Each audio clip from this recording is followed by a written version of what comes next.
សំណួរថ្ងៃនេះតើត្រូវធ្វើដូចម្ដេចដើម្បីជៀសវាងញ៉ែបានសង្សារមុខអាក្រក់បើលោកគ្រូ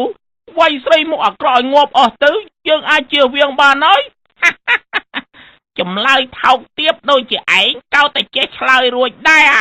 សម្រាប់ខ្ញុំវិញគិតថាគួរតែនាំស្រីមុខអាក្រក់ទាំងអស់នោះទៅម៉ាស្សាកាយសម្ផស្សនៅឯកូរ៉េឲ្យអស់ម្នាក់$4-10,000ទៅស្អាតទាំងអស់គ្នាយើងមិនបាច់ហត់ជៀសវាងទេឯងរៀនគួរ1ម៉ោង1000ចម្ពាក់យើងឡើង20លានទៅហើយនៅមានមុខអីនិយាយរឿងលុយទៀតពួកឯងឆ្លើយខុស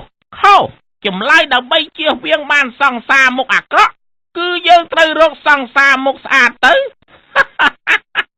ចម្លើយស៊ីផុយឆ្លើយអត់ចេញដែរ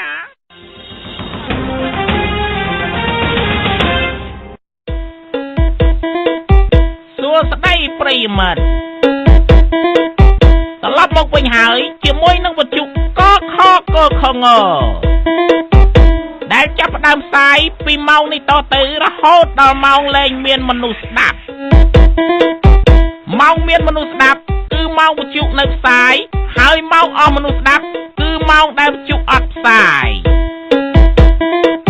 មុននឹងចាប់ផ្ដើមកម្មវិធី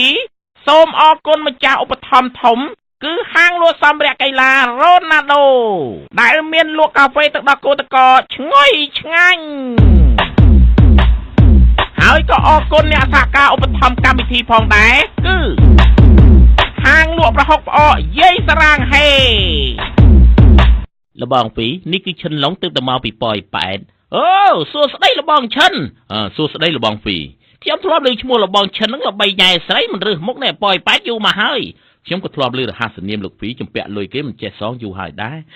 អរគុណដែលបានសរសើរអញ្ជើញអង្គុយលបងឈិនអ្នកអំរើបាទយកកាហ្វេទឹកដោះគោតកមួយកែមកលបងពីហេតុអីមិនឲ្យគេយក2កែមកលបងឈិនថ្ងៃនេះខ្ញុំសល់តែ2000គត់ព្រោះរត់ម៉ូតូដប់ថ្ងៃនេះអត់មានម៉ូយជិះសោះ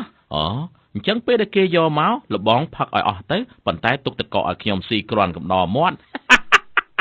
លបងពិតជាស័ក្តិសមជាអ្នកអត់ឃ្លាននៅក្នុងពិភពគុណមែនអរគុណលបងពីដែលបានសរសើរ